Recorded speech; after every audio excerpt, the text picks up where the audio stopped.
Monsieur le Président, Madame la Ministre, Monsieur le Ministre, à l'occasion de la prolongation de l'état d'urgence, nous avons adopté un certain nombre de réformes de la loi de 1955.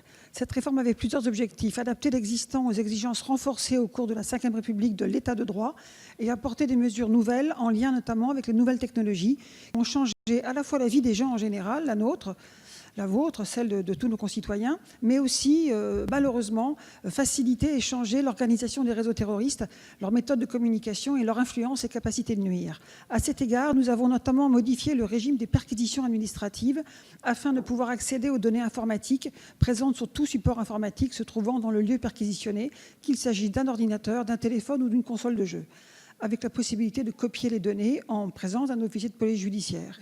C'est un élément clé de la lutte antiterroriste. Ce renforcement du dispositif des perquisitions administratives est le bienvenu, car il permet aux services de police de réunir des éléments qui, croisés avec d'autres, sont de nature à prévenir les troubles à l'ordre public, sans pour autant déclencher une procédure judiciaire.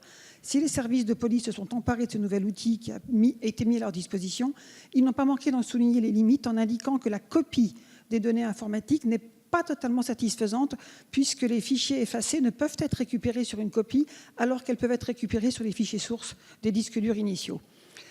Souvent longue, cette copie, avec une durée moyenne de 5 heures, qui peut aller jusqu'à 12, elle ne permet pas donc d'accéder aux effacements. La saisie semble donc, à nos yeux, à vos yeux peut-être, j'aimerais le savoir, une option plus efficace, mais nous le savons, la saisie ne peut être effectuée sans le contrôle du juge judiciaire.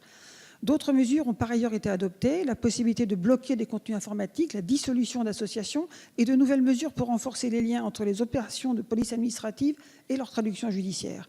Aujourd'hui, nous en sommes à l'évaluation des mesures prises pour lutter contre le terrorisme. Pouvez-vous, Monsieur le Ministre, Madame la Ministre, nous faire part des résultats obtenus sur le terrain de l'exploitation des données informatiques captées? Pouvez-vous nous indiquer si vous vous êtes saisi des nouvelles mesures introduites par la réforme que nous avons faite de la loi de 1955 sur l'état d'urgence? Tout cela a-t-il permis de la constatation d'infractions pénales et entraîné des procédures judiciaires, ou bien ont-elles été fondées l'édiction de mesures de police administrative telles que des interdictions de sortie de territoire, des dissolutions d'associations ou des blocages de sites Internet? Je vous remercie. Merci, mes chers collègues. Monsieur le ministre, vous avez la parole. Madame la députée, vous avez parlé très vite, en 2 minutes. Vous avez donc posé beaucoup de questions auxquelles je ne vais pas pouvoir répondre toutes puisque je parle plus lentement. Et que de toutes les façons, chacune des questions que vous avez posées très vite appelle des développements très importants. Donc je vais essayer d'aller à l'essentiel. Pour ce qui concerne tout d'abord la loi du 21 novembre, elle a précisé, complété, encadré le régime des perquisitions administratives. Elle a introduit plusieurs garanties. Définition d'un critère de menace pour l'ordre public, exclusion de certains lieux protégés, information immédiate du procureur, et elle a apporté beaucoup d'améliorations opérationnelles, comme la possibilité, vous l'avez souligné dans votre question, d'accéder à des données stockées dans un équipement informatique présent sur le lieu, et cette mesure est bien entendu régulièrement utilisée. Cette mesure, Madame la députée, est d'une très très grande importance, parce que lorsque nous procédons à des perquisitions administratives, nous pouvons trouver des armes, nous pouvons trouver des sommes en liquide, nous pouvons récupérer également des documents. Ça a été le cas dans un certain nombre de perquisitions administratives qui ont d'ailleurs conduit parfois à des décisions de la part du gouvernement. Je pense notamment à la décision qui a été prise de la fermeture d'associations, de la dissolution d'associations ce matin au Conseil des ministres concernant l'activité de ces associations à l'ANI. Et en même temps, les éléments que nous récupérons par copie sont des éléments dont l'exploitation n'est pas instantanée.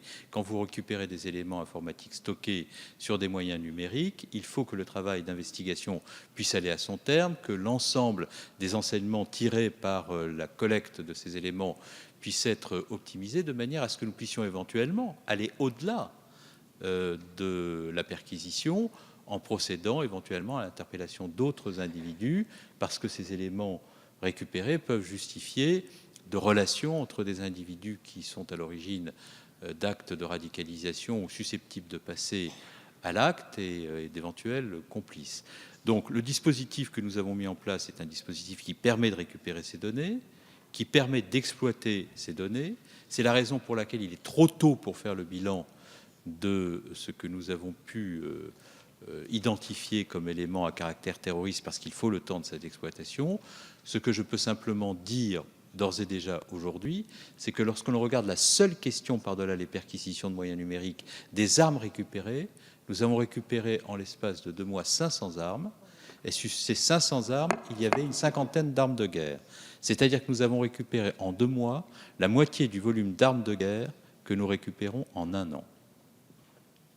Merci, monsieur le ministre. Nous en revenons aux questions du groupe Les Républicains et la parole est à monsieur Goujon.